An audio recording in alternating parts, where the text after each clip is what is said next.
The Paul Leslie Hour, helping people tell their stories. And now, your host, Paul Leslie.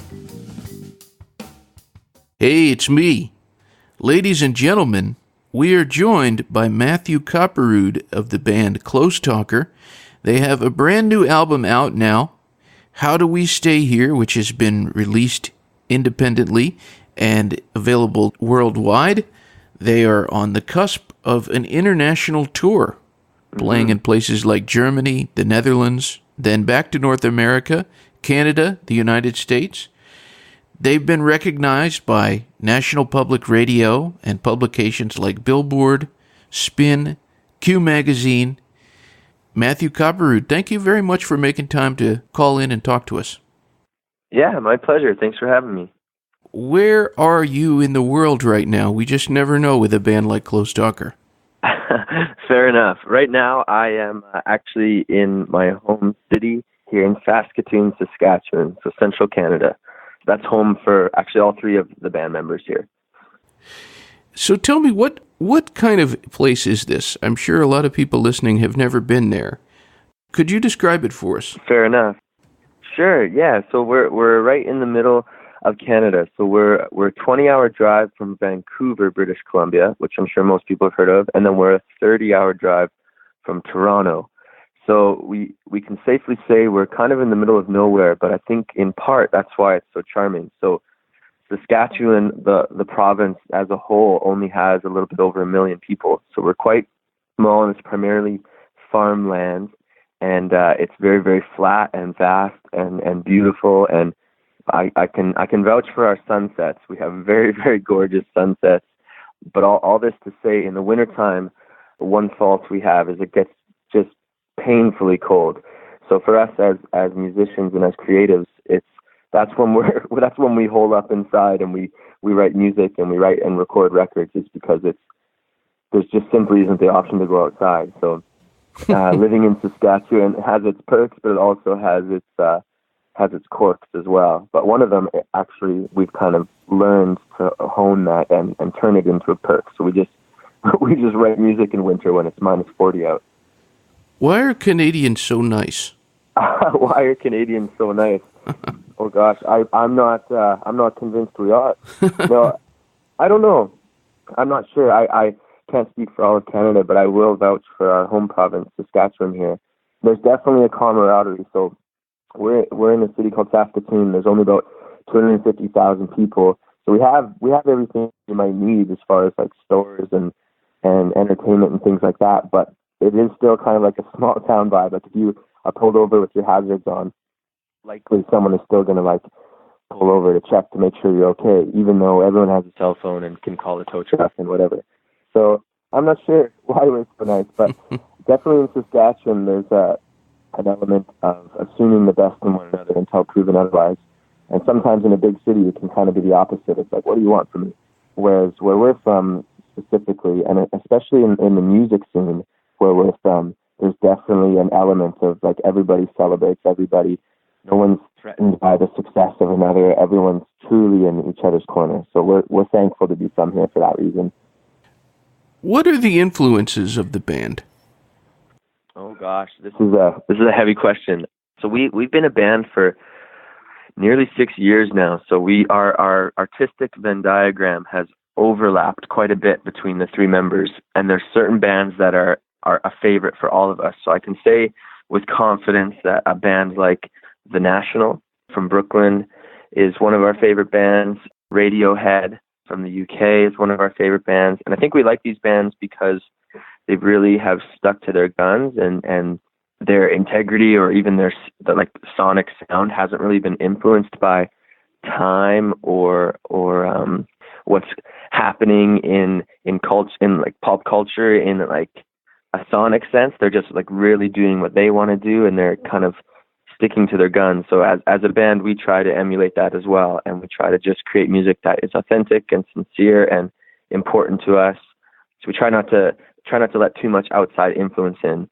That being said, those bands that also share that desire to disregard outside influence kind of in turn influence us. So I'm sort of contradicting myself, but yeah, we like The National, we like Radiohead, But I mean, there's tons of bands we like, but those are like some safe.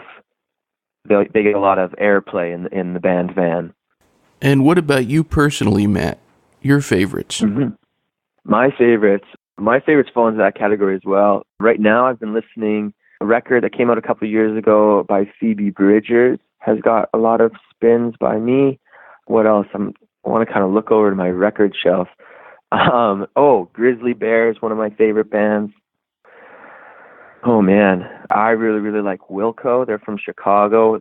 They have a record that came out like over 10 years ago, but it's called Sky Blue Sky, and that's one of my favorite albums, especially. So I'm a guitar player, and the guitar work on that album is very, very unique and very, very cool. So I've definitely drawn from that as far as influence goes. And all these records, I think I'll just say, have kind of stood the test of time for me. So that's sort of a testament to whether they enter my category of favorite, is if I still love them years later. Because of course, I think with everyone and most things, like you can see a movie in the theater and it was like really impactful and special, but maybe when you watch it again for the second or third time, maybe it's lost some steam for you. And I think for my favorite albums, there hasn't been a sense of like losing steam. If anything, I've come to appreciate them more as I kind of dig deeper and peel it back like an onion. Very interesting. So I'm hoping you can tell us about something that I found fascinating. I was reading about this thing that you did as a band, North America's first ever 3D 360-degree silent headphone concert series. Who came up with that? And tell us, what is that exactly? Sure. Yeah, that's a fair question. So it's a mouthful. So yeah, we started 18 months ago working on this, what was at the time just an idea. It was just a hypothesis. And we wanted to, so it stemmed, we were just literally in our band van, and we were trying to kind of selfishly break our own wheel. We wanted to do something different as a band for our next album. We didn't want to just release a few singles, release a music video, and release an album and kind of do the typical. So for us as a band, buzzwords for us are intentional. We're very, very intentional about everything, and we try to curate every piece of content. And we, if anything, our greatest crutch is that we care a lot, which is good, but it can also kind of be crippling at times. So anyway, we had this very, very ambitious idea, but it stemmed from the idea of we wanted to just have a listening party for a new record, because artists scrutinize over every small detail in the studio context, and we're very appreciative when people care or notice the small decisions we decided to make to hopefully cater to a stronger and more special product. So anyway, we wanted to have this listening party, and then we thought, hey, let's have a listening party in our hometown, and let's have headphones so people aren't tempted to talk or get distracted, and they can really just lean into the music, and they can pick up what we're putting down and hear all the little nuances that we care about. And then we thought, wait a second, we're a band, we can play our instruments. Why don't we play our new record live and have people seated with headphones? So then it evolved to that. But then, of course, we learned that's been done before. That's not a new idea. It's called silent discos, and they're primarily popular in Europe, but lots of artists in North America as well have done headphone concerts. So then it evolved, and was sort of a perfect timing, but also a little bit of a race to space idea, where we wanted to take kind of the rise in tech in 3D audio, because of virtual reality, and people in that realm have been developing these things. And truth be told, like 3D video has come a long way, and audio, quite frankly, has been playing catch up.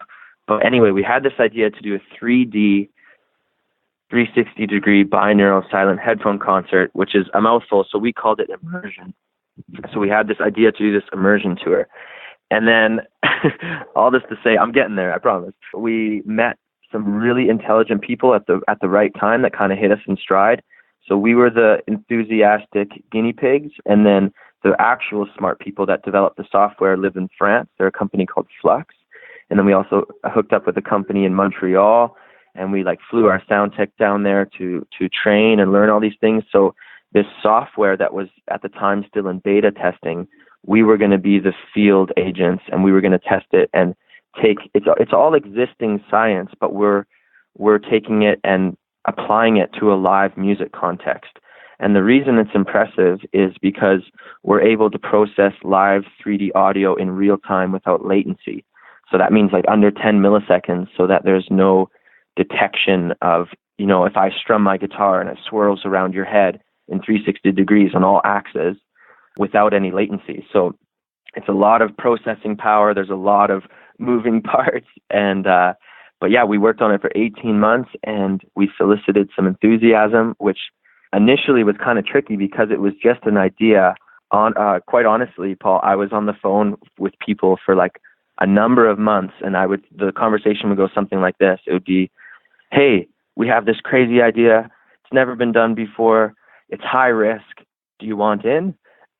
So it was kind of an uphill battle in some respects, but thankfully the right people believed in us at the right time, and with a lot of growing pains and a lot of back and forth and a lot of effort by a lot of people, we were able to pull it off. And it was truly like a really, really special, meaningful concert experience. So for us, we didn't want to take it to a gimmicky place and like make you dizzy and have the instruments swirling around your head or rising above you or sneaking up behind you all night. We wanted to showcase the music in a meaningful and powerful way. So we chose our moments when to utilize moving the instruments live in real time.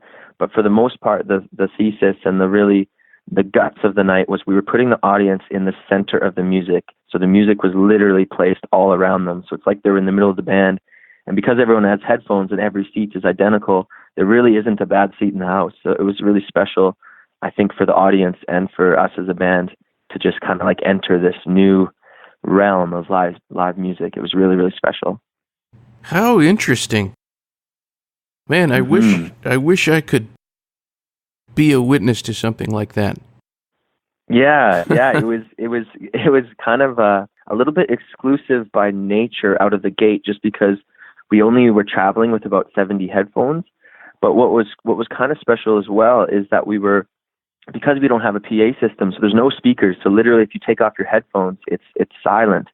So that was like really interesting and strange. So for example, if you didn't have headphones and you were just working at the venue, and you like walked across, like we're jamming out and look as though we're playing quite loud, and then there's 70 people sitting there all kind of swaying silently. It was very like creepy kind of.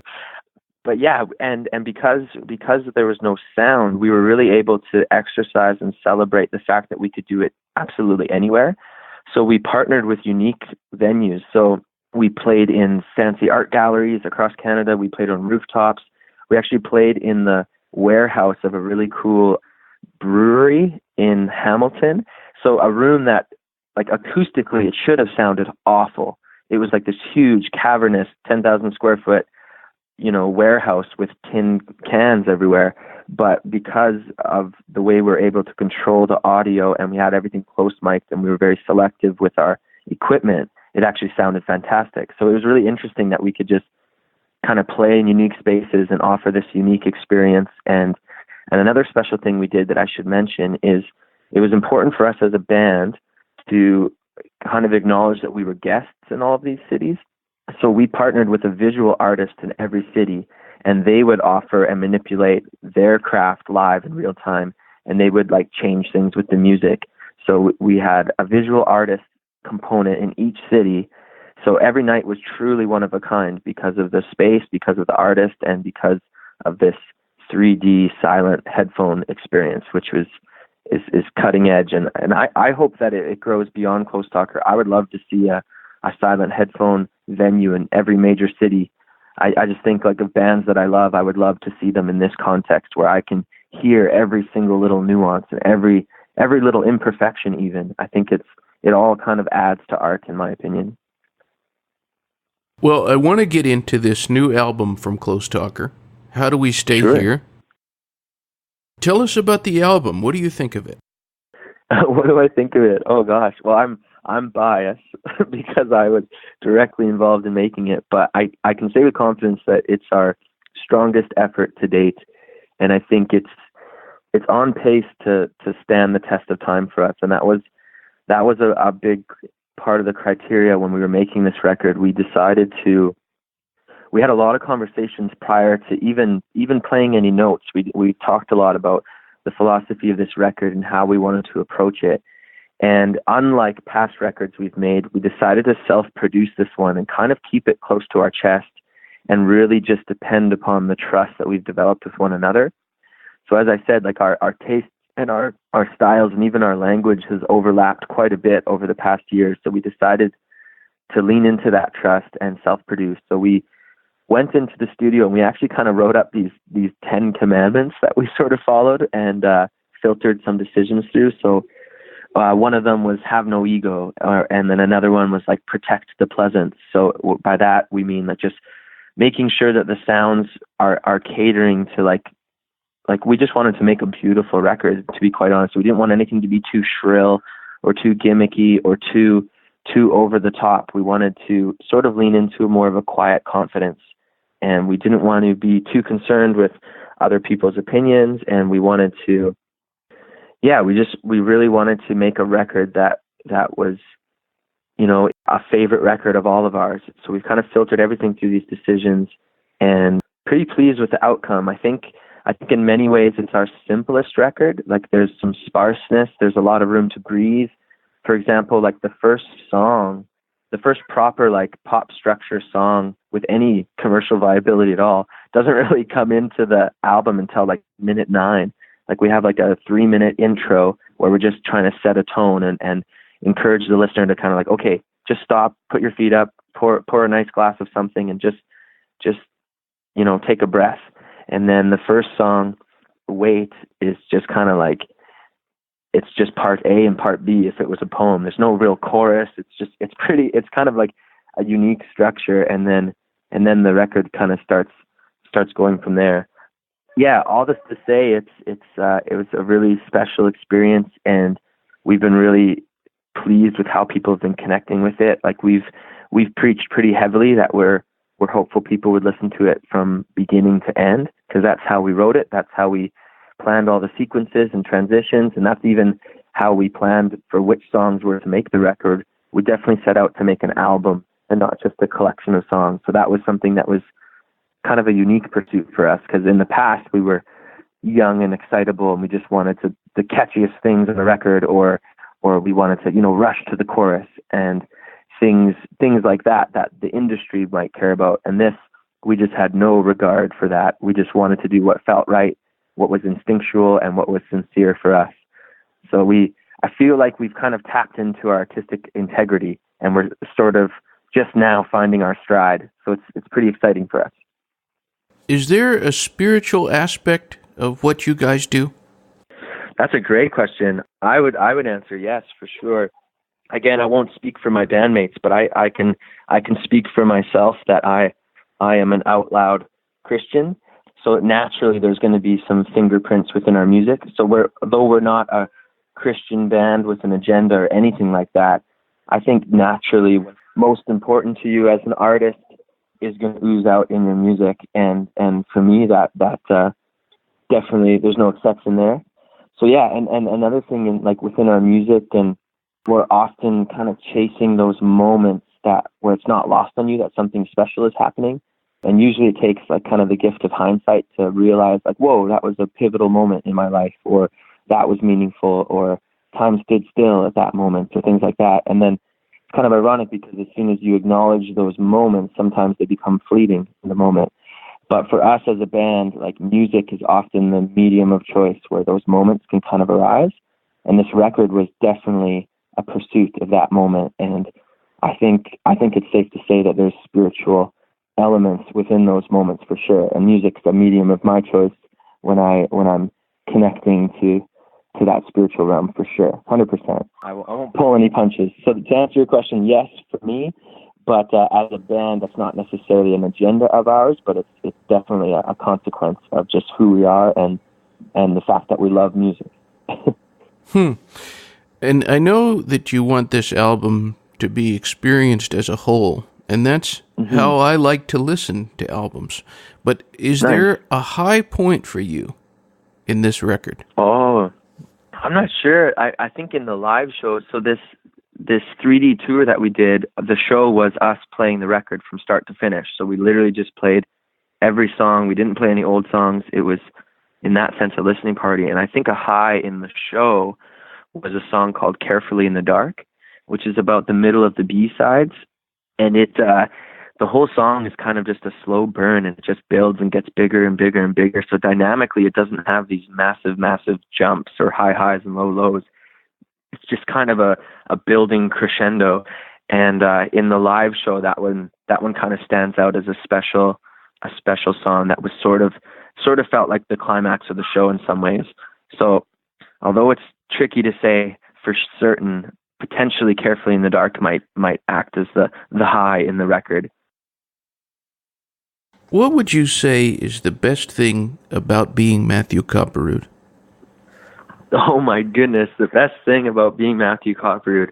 Okay, I got to give a shout out to my lovely, wonderful, beautiful, way out of my league, gorgeous wife, Janessa. I think not just because that's the classy thing to say, I think I can say with sincerity, my family. So my wife, Janessa, is the best. Quite frankly, she's the best. And then we have a little son named Malachi, and he is also the best. So they rival for first place in my heart. So I know it's like deflecting, but they are easily the best part of me and the best part of my life. So anything I've done that's half decent is probably in some way, shape, or form tribute to them.